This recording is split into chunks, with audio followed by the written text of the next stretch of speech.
All right, welcome everybody. Thank you for joining us for our Kua'ako virtual garden class. I'm Sarah and this is Ketcha with me. Hi. And we're going to be hosting this class today. And today we have Barbara Howell from Public Health, and she is with CalFresh Healthy Living. She's going to be doing a food demo and talking with us today about a certain vegetable. And I don't want to spoil the surprise. I'm going to let her deliver her topic because it's exciting. And I'm excited to learn more about it, as I always am. She likes to go for the hard ones that nobody knows what to do with them. Nice. So a little etiquette today with Zoom. If you haven't been on a Zoom meeting before, I believe it mutes you as you join the meeting, but if not, if you could please mute yourself so that we don't have background noise, so everybody can hear the presenter clearly. And if you do have a question, you can unmute yourself at any time and feel comfortable to ask your question to Barbara. Or you can also, on the bottom of your screen, if you're using a smartphone, there's a little hand icon that you can click on, and I will see that, and I can call on you to unmute yourself if you want to. And if you're not comfortable asking your question, you can always post it in the chat box, and we can read that aloud too, and we can get your questions answered for you. So I'll hand it over to Barbara, and let me stop my screen share here, and I'll let you take it over. Can you see my screen, Sarah? Not yet. Oh, darn. I'm having little technical difficulties. Hi, Virginia. See, Virginia's on, and Sally just joined us. Hi, Sally. Hi, good morning. Good morning. Don't worry, I haven't spilled the beans on what the topic is yet, so. But we are doing a food demonstration today. Awesome.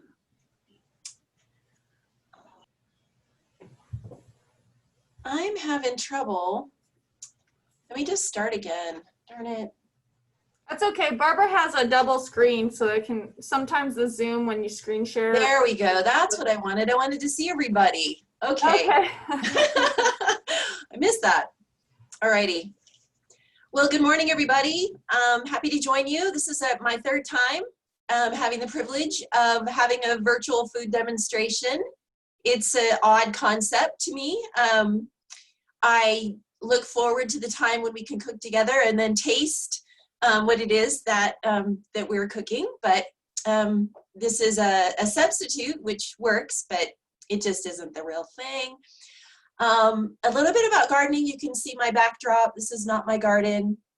I was struck this week by time.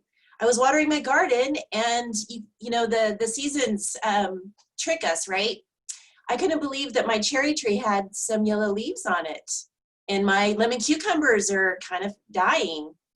So anyway, I say that in honor of time passing, but most importantly is we have to think about what we're going to plant for our winter garden, because we are lucky enough here in Lake County to actually have 2 to 3 full seasons. So I'll look at Petka. Did I say that right? Sorry, I'm muted. Ketcha with a K. Petka. K-A-T-I-A. K. Sorry, do that again for me. K-A-T-I-A. Oh, okay. Thank you. So yeah, maybe I don't know if we'll be able to do a winter garden giveaway or things like that. But what I love about winter gardens here is you get to plant your powerful leafy greens. So the things that have super antioxidants for us and are really good for us. So kale, chard, bok choy, broccoli, cauliflower, all those things we grow here over the winter. I mean, you can, in the summer, it's just harder for them because they don't like all the heat. So, and then for the gardeners, if you haven't looked at the weather for this weekend, oh my God, it's going to be 105 to 109. So I just put a big umbrella over my tomatoes. Tomatoes can have flower drop when it gets to be over 90. So I want my delicious heirloom tomatoes to go into October. So I have to protect them from the heat this weekend. So take that or leave that as far as your garden goes. All right, I'm gonna get to my PowerPoint.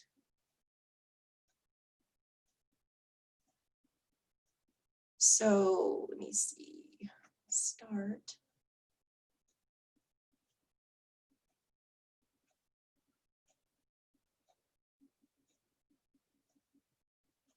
Okay, can folks see my screen, hopefully?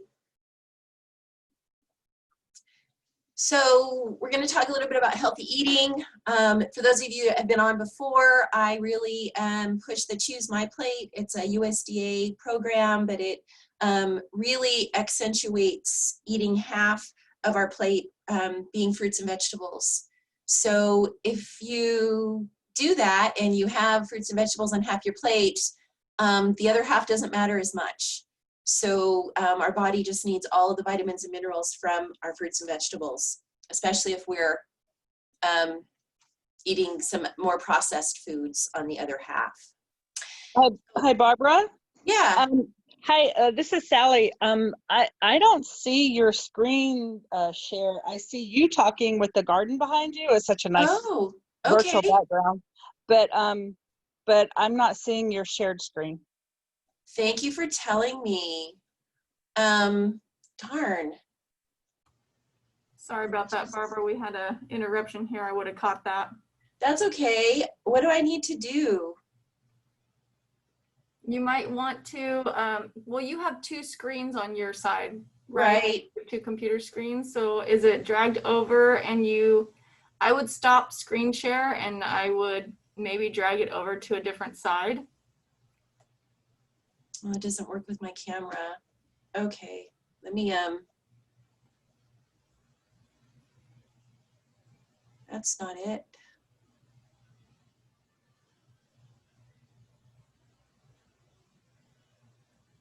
I'm just gonna start again. Okay. Yeah, that's always best to just stop the screen share and then start Okay, over. so now you see me, and then do I need to put share screen first, Sarah? Let me just pick one and then put share. That's what I didn't do. Okay, it pulled up now. And now you can see it? Yes. Yep, I can see it now. Okay. There we go. And now we're all on the side, right? Because I get to see Sally's face. Nice earrings, Sally. I like that picture. Okay, so, and you are screen sharing. All right, we're all going to get to be fabulous experts on these things. So, all right, I'm going to do a little bit of a who am I kind of thing. CalFresh is California's name for food stamps. And down here you'll see CalFresh Foods. So my job is actually, I have the privilege of doing nutrition education and physical activity learning for anybody that's CalFresh eligible, or to me that's anybody in Lake County, because we all know somebody who could or might be able to eligible for food stamps. CalFresh also does employment training, and then they also do disaster food stamps. So if any of us happen to be in a disaster, then we would get disaster food stamps. Okay, so what are we going to learn about today? The list from last time, and I'll remind you all, the things that people wanted to know about was avocado, citrus, kohlrabi, and okra. So I picked okra. Selfishly, I don't think I've ever cooked okra, so I wanted to know about it. And those of you that know its reputation, and we'll get into this a lot, especially in the videos at the end, it's known for slime. So it doesn't really have a strong culinary, delightful reputation. The sliminess is traditionally used for soups and stews because it works as a thickener. So we're going to learn 2 ways to cook okra today. We're going to have the nutritional benefits of okra, and then again, the Choose My Plate about more of fruits and vegetables. And if you haven't ever seen the graphic, this is what I was talking about in the intro when you guys couldn't see my screen. See how we need to have half of our plate fruits and vegetables. So if there's one thing you learned today, boy, just take that into your mind and your heart and your life and just try to do that. And I know from experience, it just doesn't happen without planning and having a lot of vegetables around. And I think that's what I like most about my garden is if you plant it and water it, then you actually have to eat it. And that's the beautiful thing, the harvest. And that makes sure that I get fruits and vegetables.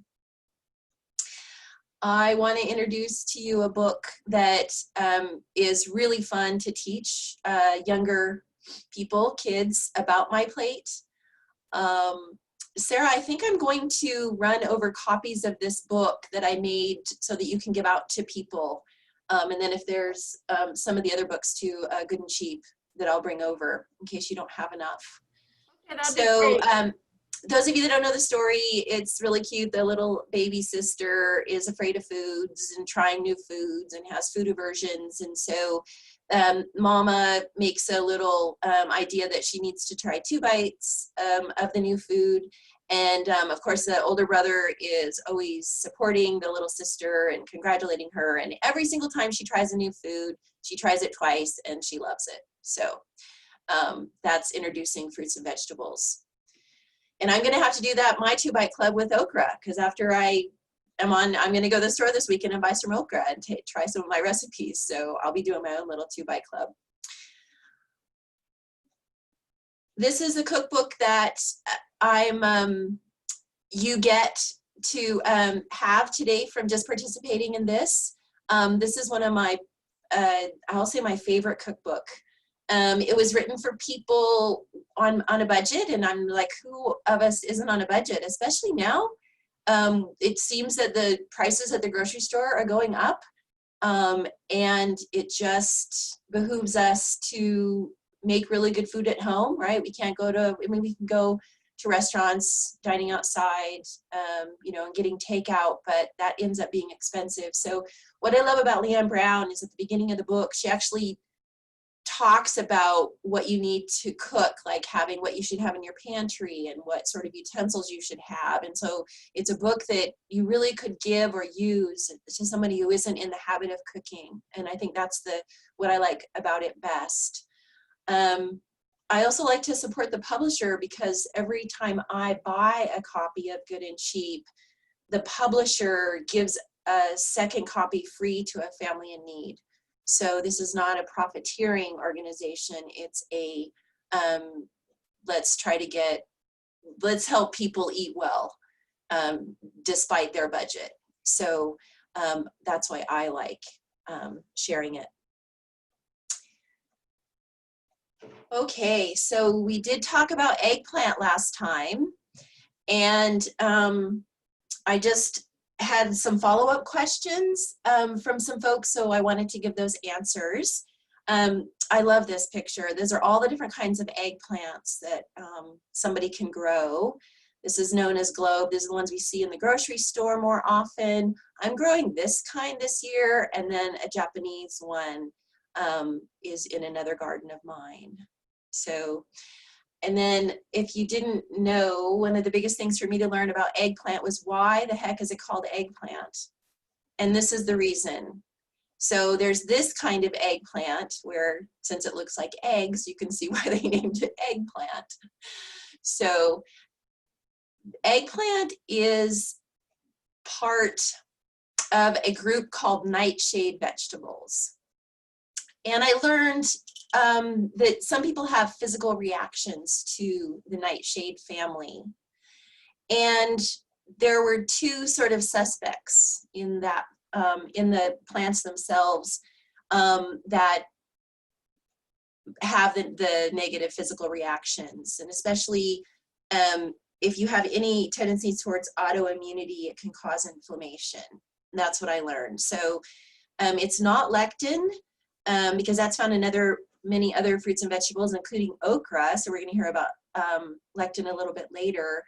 But the culprit is solanine, and it gets its name. It's a poisonous glycoalkaloid, which is a big fancy word for like sugar molecule. In this, the Solanaceae family, and that is the formal name for nightshade. So those are tomatoes, potatoes, peppers, and eggplants.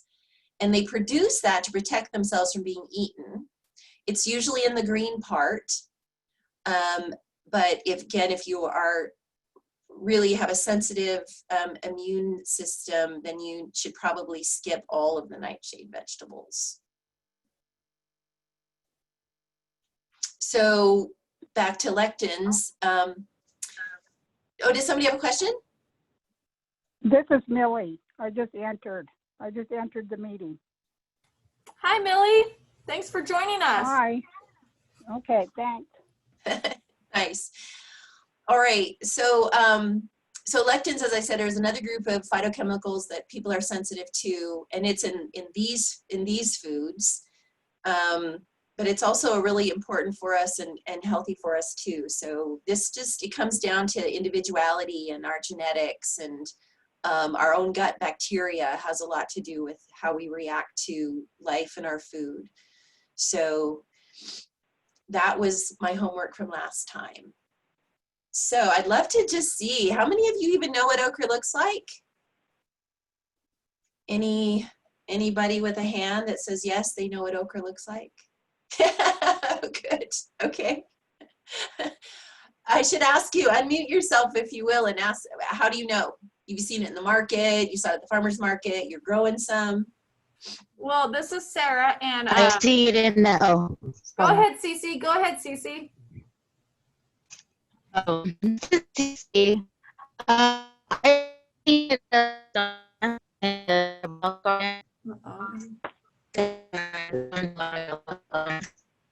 That sounds like a piano to me. Yeah, we got a little bit of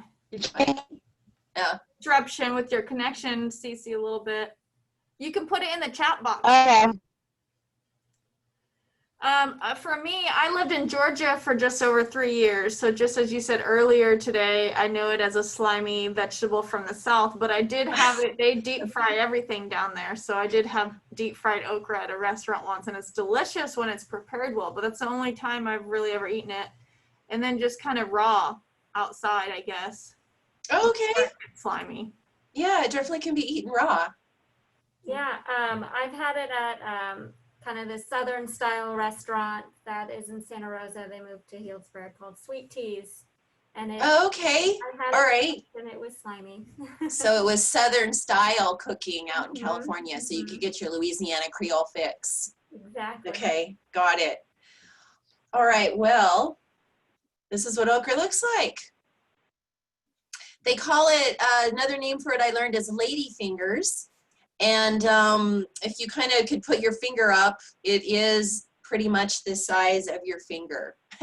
And those are the types that you want to actually pick. Any bigger and it gets a little tough and what we call woodies. Sort of at the end of the season when, like my basil now has hard stems and, you know, going to seed. And it's not quite like younger, earlier produce. So that's the same for okra. So, right, it's known as ladyfingers. It's in gumbo. Lots of other countries use it. So if you were to go on the internet to look for other recipes, you could look at these words, bindi, bamia, and another bindi, and those are probably mostly Indian and Nepalese foods. I noticed this word a lot once I knew what it meant. Yeah, that's really human, right? True of all of us. In the South, gumbo is also a name of a stew that usually contains okra, and it's the thickening agent. So kind of what we would use flour for. You saw that it grows how it looks, elongated lantern-shaped vegetable. It's fuzzy. It can grow quite long if you let it. I don't know that there's a good use for it when you grow that long, but you want to definitely stick to the finger size. You can eat it raw, you can toast the seeds. They use it as a coffee substitute in a lot of African countries. And no surprise, just as both of you said, that it's the Cajun cooking that introduced it in the United States, and it's definitely part of the Southern cuisine of the South, and Creole and Cajun. So they do usually, well, here, let me just go to the next slide, sorry. So the roux is a Southern term I know of for making a thickening. It usually has flour and butter. The best okra, as I said, is young and fresh, right out of the garden. When you want to keep it the size of your finger, went over that. You can steam it. We're gonna look to cook it with tomatoes, because when you cook it with tomatoes, I learned you get rid of the slime. And Sarah, I'm so glad you mentioned that you had it deep fried, because as a nutritionist, I don't really want to, my food demonstrations are not going to include deep frying. So, but it's very, very common. And then it can also be pickled if you have so much of it in your garden that you don't know what to do with. One thing that I learned is that you need to be careful of the kind of pan, because some of the different kinds of pans, iron, copper, or brass, it says it can turn the okra black. And it's interesting because our second video with a homesteading woman, actually she does use a cast iron skillet and it does not turn black. So you have to leave some mystery to life, right? That's interesting. Okay. Yeah. Okay, so this is what it's best known for. And certainly some people don't eat it because of it, but it seems that the sliminess is directly related to how you cook it. So in my 2 food demonstrations, it's showing you how to get away from the slime. Probably most important is this first bullet here. Before cooking the okra, you trim off the ends and the top, but you don't cut so deeply to actually keep the pod whole. So that keeps the glutinous goo, they call it. Lovely word, slime and goo. We should be teaching 4-year-olds. They'd love this stuff. It keeps it inside the pod, and so it doesn't go all over the dish. And then overcooking sort of helps the slime as well. So tomatoes, acid, and leaving the pods whole are really the tricks to containing the slime. And both of our videos will show that. All right. Nutritionally speaking, okra is an impressive vegetable. Not a lot of vegetables actually have protein in them. So the fact that you get 2 grams per a cup of vegetables is noteworthy. Has a lot of magnesium, which is good for all of us, especially as older people getting older. Folate, important for all of us, really important for pregnant women. So if you have any friends or family, they could certainly use okra. It helps making sure that there's no neural tube defects in the baby. 26% of your vitamin C, that's a pretty whopping amount. That's just almost a quarter, so that's good in just 1 cup of anything. Same with vitamin K. Vitamin K is really important for us. A lot of reasons. It's famously known for blood clotting. And so we want our blood to clot when we have an injury to the skin and the like, and vitamin K is really important in doing that. All right. So that's the vitamin part. There's also the part about vegetables that I like that are antioxidants. So those are things that we know that are sort of the more the unison part of the plant. We've identified them, but we're not quite sure that we have how do I say this? As we meticulously go smaller and smaller into a plant and try to find the scientific compounds, I think there's something that's holistic that we might not ever be able to identify. So antioxidants is sort of the name for that. We know some properties of them, but we don't know all of them, but we know that it's good for our health, and it's anti-heart disease, and it's anti-diabetes, and it's anti-cancer. And so anytime you can have antioxidants, it's a very good thing. So they're compounds in food that fend off damage from harmful molecules called free radicals. So there's polyphenols that are found, flavonoids, and I don't even actually know how to say this word, if that makes you all feel better. Isocurcetin, I don't know. So this keeps the scientists in full-time jobs, and that's good. So we just need to know, yep, it's good for us to eat, and it's gonna take away things that can damage our cellular wall and our cellular lining. So, and that's why it keeps inflammation away, and inflammation is the beginning of disease. And so that's why it's good for us to stave off disease. So I mentioned that it improves heart health, lowers the risk of blood clots and oxidative damage. It can affect it. Certainly we know polyphenols help brain health. So again, if it's good for our heart and it's good for our digestive tract, it's probably good for our brain as well. So it's touted, not just okra, but all antioxidants help our defense mechanisms to protect our brain, aging, cognition, learning, memory, and our heart as well.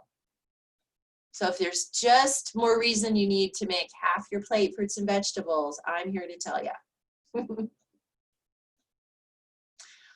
All right, and I mentioned the anti-cancer properties. So back to the lectin.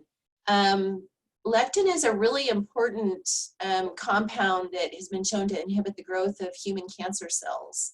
So that's why I came back around and said, that's not the property in eggplants that's problematic. That would be one of the reasons you would want to eat eggplants. So a little bit about okra, and this is just one study, but they did a test tube study with breast cancer cells and found that the lectin in the okra helped prevent cancer cell growth by 63%. So I wanted to be sure and include that because I have not been on this where there's been a man, so we're all women. So trying to find stuff that makes pertinent to us. That's a huge amount to me, percentage-wise, that it you know, inhibited and prevented cancer cell growth. So they did another study with mice, and it led to the same thing, that it killed the cancer cells. So, and then I just always like to say when I talk about studies that those are done in test tubes, and our bodies are not test tubes, and you know, the extrapolation takes a lot more science and a lot more money to prove that it's good for us. So more human research is needed, but I think I'm going to plant okra next year in my garden. That's what I learned. All right, so any questions about the lecture part before I jump into the videos? Okay, hearing none.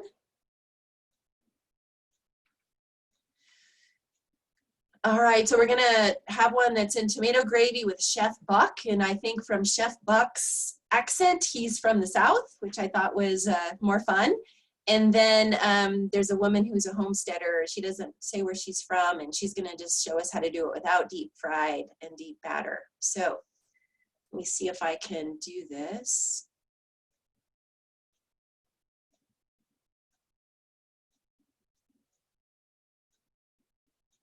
Alrighty, Chef Buck here, and today we're going to cook us up a little bit of okra. Just going to throw it in the skillet with a little bit of tomato gravy.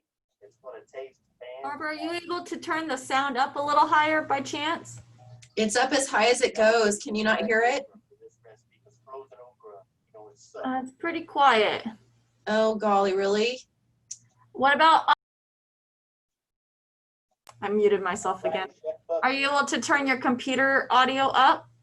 Not just the YouTube, but the computer audio.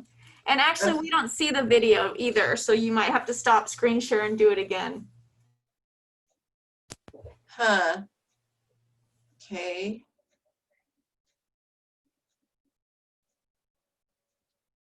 How about now?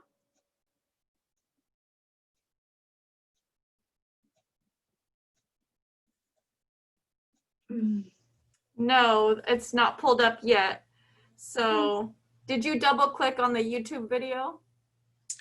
Well, I can see it.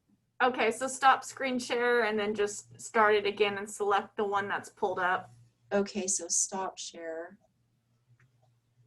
And then new screen share. And that's this one. There we go. Okay, better. Now let me look on the. Is everybody else hearing the volume okay, or would you like to see if we can get up a little louder if possible? This is Millie. I'm okay. Okay. Yeah, this is Sally. I can hear it. It is a little low, but I can hear it. Okay, I had my computer down, so I'm gonna do it all the way up. Okay, sounds good. Yeah, okay, that was my mistake. Great. Okay, so now.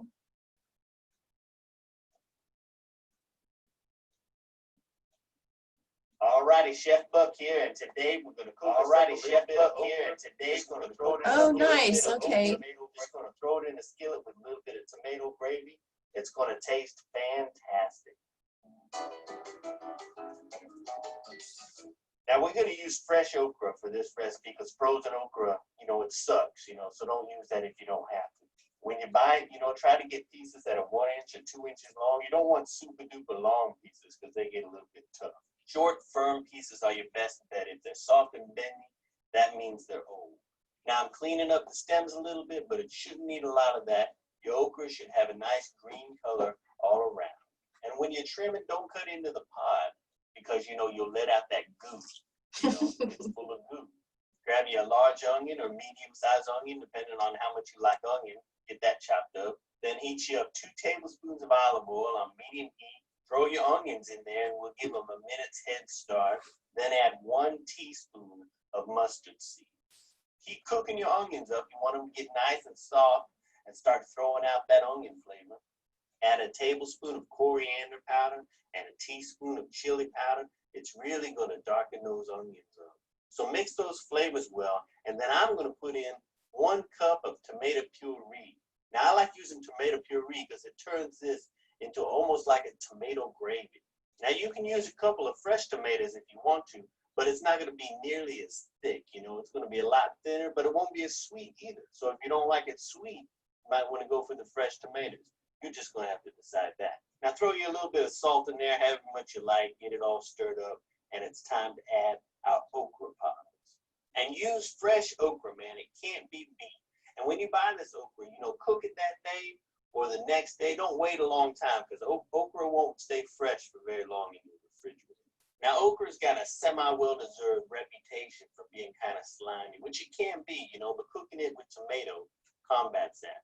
And we're going to add a tablespoon of vinegar, and that'll also keep down on the sliminess. And it's not going to get slimy anyway because we're not cutting into the pods, A lot of times people will slice up the pods, and use it as a thickener in stews and soups. But if you cook it whole in the pod and cook it fast in the skillet like we're doing, it's just a whole other kind of vegetable. Now we're going to throw in 1/4 cup of water, reduce the heat down to low, throw a lid on there, and let it simmer for 5 minutes. And there you have it, man. That's just about it, It's not a very wet dish, so, you shouldn't have to cook it too long to get that moisture out of there. The pod should still have a little bit of a crunch to them. Throw a little bit of black pepper on there if you want. I often find I have to add a little more salt to this, so check it for salt. And then there you go. Give it a good stir. Get it off the heat because it's time to eat.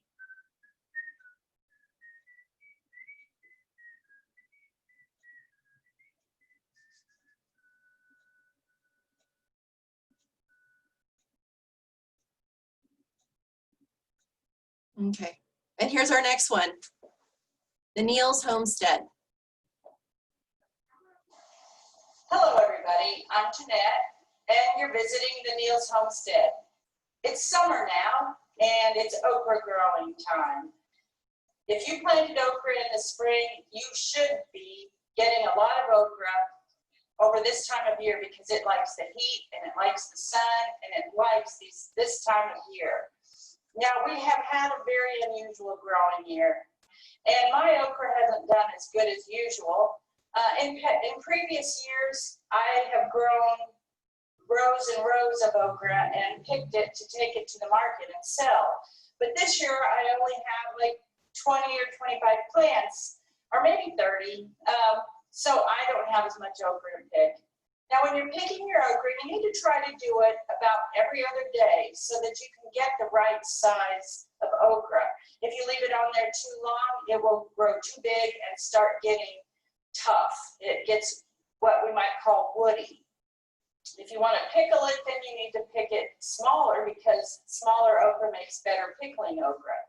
Typically, you want to choose a pod that's about the length of your finger. Now, I realize that people have different length fingers, so you can decide for yourself at what length you want to do it. But for me, that's a pretty good gauge to pick okra at the length of my finger. Today, I'm going to show you my favorite way to cook okra. There are several different ways that people cook okra. It's commonly battered and deep fried. You can pickle it. You can make gumbo. You can just add it to a soup. It kind of acts as a little thickener in your soup. But I came up with a different way to cook okra that I really like. It doesn't involve any high carbohydrate batters. It doesn't involve a lot of grease. It's quick, easy, and it's my favorite way. So I'm going to show you how to do it. Now, I told you to pick it at the size of your finger, but you can see I let some of mine get too big. Now, the way you can tell if your okra is too old and tough is to take the tip and just snap it like that. If it snaps and breaks easily, then it's still good. The only time it's not good is if it's too hard, and you can tell that when you start cutting it because it won't cut through easily. I also have some here that are small, and these are really a good size to pickle. But today I'm going to cook them all my favorite way. The first thing you'll need to do is cut it up. Now, you can choose whether you want to leave the little tip in there or not. I do often leave it in there. Today I'm not going to, I guess, for my little demonstration. You just want to cut your okra into half or inch pieces or so, maybe up to 3/4. Take the stem end away. Sometimes I line up the okra like this. I don't like taking a long time to do something, so I'll line it up like that. Make sure it's all lined up and cut several at a time. And when you get down to the end, you have to do a little more.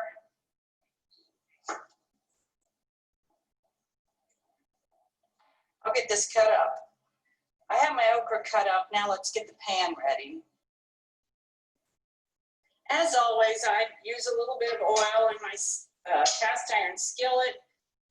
Every single day of my life, I use my cast iron skillet. Turn the burner on high.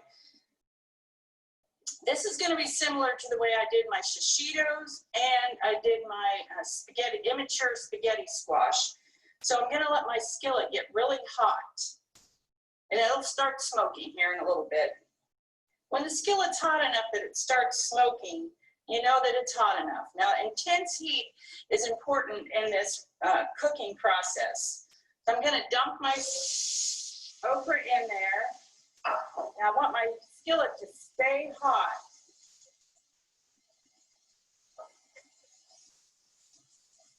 As you probably know, okra has a slimy texture to it.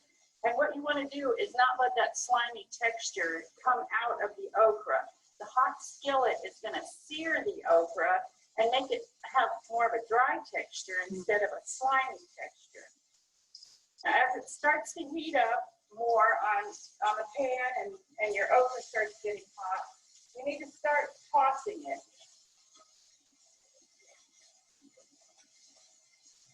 When the moisture comes out of the okra, it's called sweating. And you don't want to let your okra sweat. You want to keep everything dry in there. You can let it sit for a few seconds at a time, but don't let it sit there too long because on high heat, this stuff will burn pretty quickly.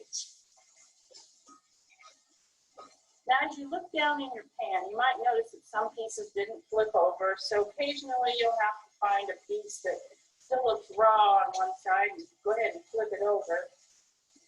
If you've got a smoke alarm at this point, it might go off. I have an electric stove, so I'm going to go ahead and kick the heat off because the skillet and the burner will retain heat. But I'll continue stirring. As the okra is starting to get brown and maybe starting to shrivel up a little bit, you can use your judgment to decide when it's done. You can certainly overcook it, but I think for the most part, what would happen when you overcook it is it's going to dry it out too much and it won't be tender anymore. It won't have the right kind of texture for you. When you feel like it's browned enough all the way around, just put it on a plate. It's not greasy. You only use a small amount of grease in your pan, nice and dry.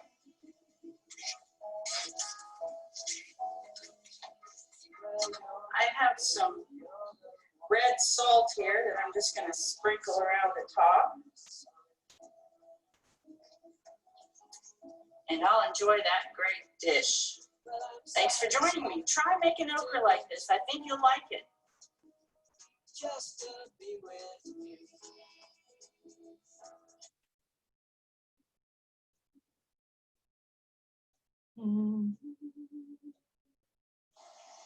Hello, everybody. Okay.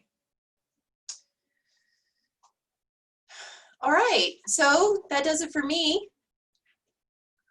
I hope you enjoyed seeing 2 different ways to make okra. Those 2 ways are both helpful and are supposed to avoid the slime and the goo.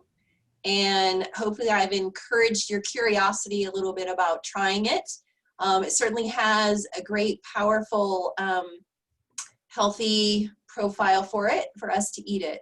So again, I thank you for your time, and if there's any questions. And then I have one more session with you all at the beginning of October, and so I can take the suggestions that we had from last time, or I'll entertain other things that you'd like to learn about. Do you mind reviewing some of the other suggestions that you got in the last class? That's a great idea, Sarah. So the other suggestions, there were 3 of them. One was avocado, another one was citrus, and then the third was kohlrabi. And I might be able to do a little bit of each of the 3. So I know, I'd love to hear from people about what they want to learn about. It's more fun for me. Yeah. Right. I don't see any questions in the chat box, but does anybody want to unmute themselves if they have a question, or even just commenting or share something, their experience with okra if they didn't share before? Mm-hmm. Is there anyone that hasn't tried okra? Me. Oh, really? I haven't either. No, I haven't. Yeah, I haven't tried okra either. Mm-hmm. I'm going to now, though. I don't know if I will, but. All right, I love honesty. What else do you eat with that besides just okra? What else do you eat with that besides okra? Well, oh, go ahead, Sarah. Just that first dish that the guy was making with the tomato sauce, I thought that looked good to just be over rice by itself. And I bet you could even put some shrimp or some chicken in with that too. That would be tasty with that dish. Make like a complete meal out of that. Well, it didn't look too appealing to me, but I would never say I'm not going to try it, because I do try things, but just by a couple bites. To say I did try it, but. Right. Ah, Millie's part of the 2-bite club. See, she just tries a couple bites. That's awesome. Not everything, but I know I'll never buy okra.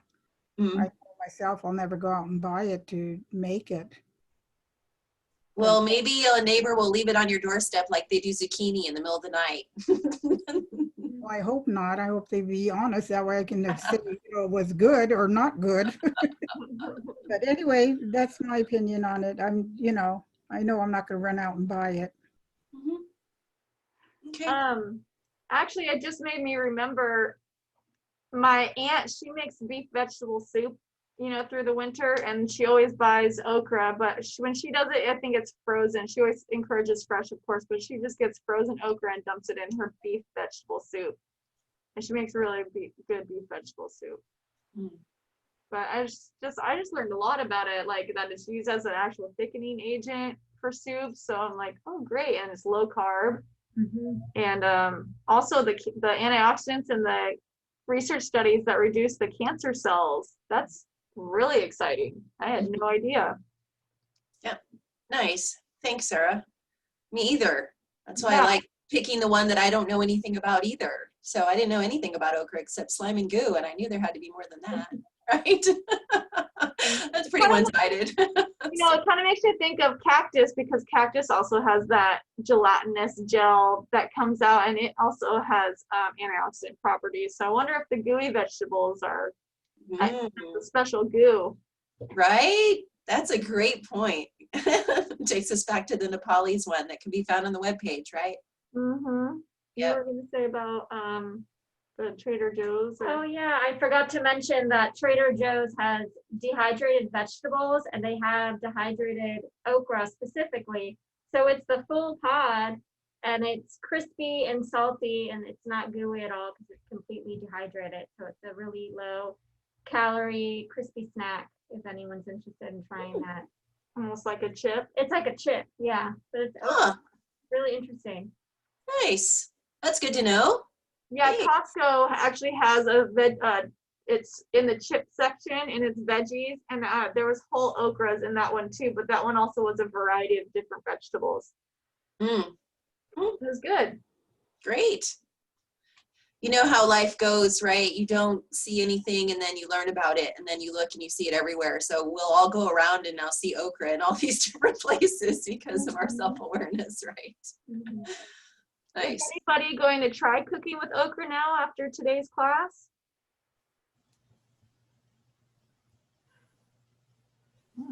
To be honest, I'll probably say no. But like when you mentioned cactus, yeah, I have tried that. And I ate it more than 1 or 2 times, but it's not my favorite. But, maybe we do need that gooey stuff when we eat it. I don't know about the dehydration, but maybe in our body, maybe that gooey stuff is good for our system some way. Because I understand that cactus is supposed to be good for diabetes too. And that's mostly a Mexican food, and that's, that's what I'm just hearing. So maybe we do need that gooey stuff in there instead of dehydrating. But other words, it's not bad eating it as a chip, I guess. I don't know. But I know for sure I probably won't bother with okra, but if I ever attend one of the classes, if we ever get together again, maybe Sonia might cook a dish and I might try it then. But I know I probably won't go out of my way. Yeah, it does look good. It does look good. Mm-hmm. I know I've tried the cactus and the okra, and if I had to choose between the two, I'd pick okra. I actually like the taste of okra more than cactus for me. Yeah, you're right. Either way, I don't eat it, but I have eaten cactus, and it's not my favorite, but I have eaten how to just be respectful and take a few bites. Mm-hmm. Oh, thanks for sharing with us, Millie. Anybody else? All right. I will, if it's okay, Barbara, if I don't know if you're comfortable forwarding your presentation, if I could forward it to people with the links. Yes, absolutely. I intended to send it to you ahead of time and I'd forgotten. So thanks for reminding me. Nice. And then are you good on books? I have some more books. Do you need some more good and cheap books? I'll have to check and get back to you. I know we gave out a lot of the children's books that you gave us with our. Okay, great. Yeah. All right, well, just let me know if you need any more books because I got lots of it. Okay, great. Okay. The right one would be great. And then I have everybody's email, so I will forward you all a copy of the presentation if you want to watch the videos again on the okra and how to cook it. And also the recording too, so if you want to watch back the recording. All right. Well, thank you, everybody. And thank you, Barbara, so much for spending time with us this morning. And we'll see you on, let's see, it's October 2nd. will be the next time that we have Barbara joining us for the Qua'ako virtual garden classes. And, we And hope just, that you guys, oh, somebody was going to say something? who was? I don't know, I thought somebody else was. Oh, Sally unmuted herself. Oh, I was just going to say thank you very much for having the class. You're welcome. Nice. We'll send you the recording. Nice. So I appreciate everybody's time. If there's anything that you want to know about a fruit or vegetable, let Sarah know, and that I can talk about it on October 2nd. Okay. Thank you, Okay. Barbara. Thank you, All right. everybody. All right, thank you. Barbara, thanks. Sarah. Okay, bye everybody. Bye. Eating, happy, healthy eating. See you around.